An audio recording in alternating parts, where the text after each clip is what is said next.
अस्सलाम वालेकुम स्टूडेंट्स। अभी हम दूसरी फिज़िकल रिक्वायरमेंट पढ़ेंगे मैक्रो ऑर्गेनिज्म की ग्रोथ के लिए।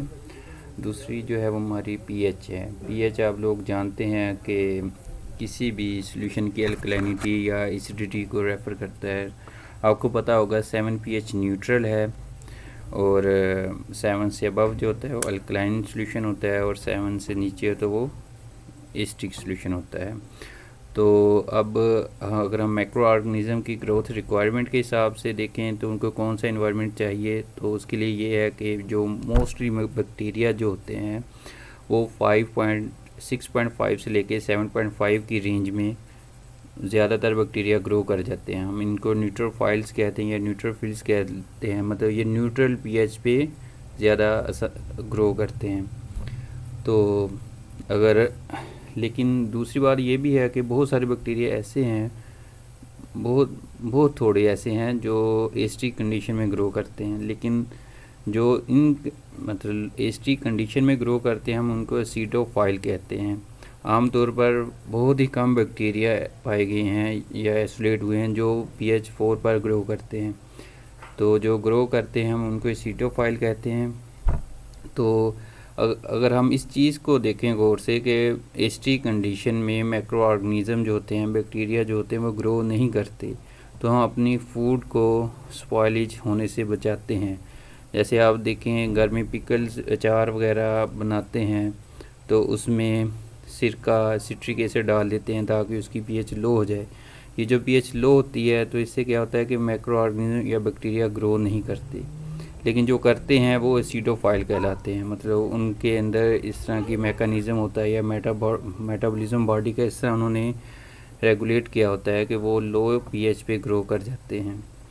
तो अगर हम मोल्ड और यीस्ट की करें तो ये आपको पता है ये फंजाई है। नॉर्मली ये जो इनकी नॉर्मल पीएच है वो बैक्टीरिया से वहाँ 1 पॉइंट कम होती है। मतलब ये ग्रो करते हैं पीएच 5 to 6 के दरमियान इनकी ऑप्टिमम पीएच है। जो बैक्टीरिया की है वो 6.5 से लेकर 7.5 तक है।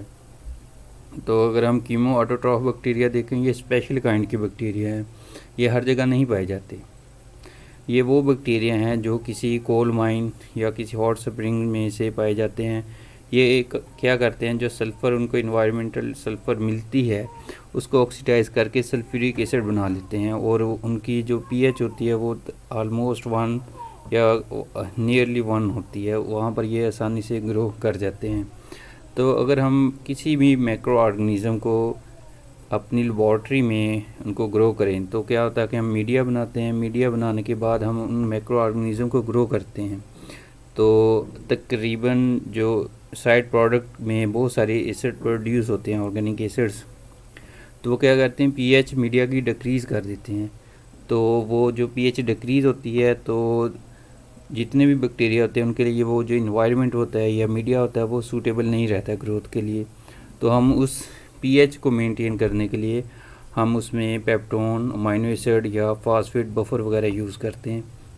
जो फास्फेट बफर आपको पता होगा जो पीएच को चेंज में रेजिस्टेंस पैदा करता है, मतलब resist to change in pH, वो चीज़ बफर कहलाती है। उन जितने भी ये ऑर्गेनिक बफर्स हैं, मतलब फास्फेट जो है वो सबसे ज़्यादा अच्छा सूटेबल बफर है, क्योंकि अगर हम इसको मीडिया में यूज़ करेंगे तो ये जो दूसरी उसकी ग्रोथ रिक्वायरमेंट है फास्फेट की वो भी पूरी कर देता है। फास्फेट आपको पता है एटीपी बनाने में यूज़ होता है, न्यूक्लियोटाइड बनाने में यूज़ होता है।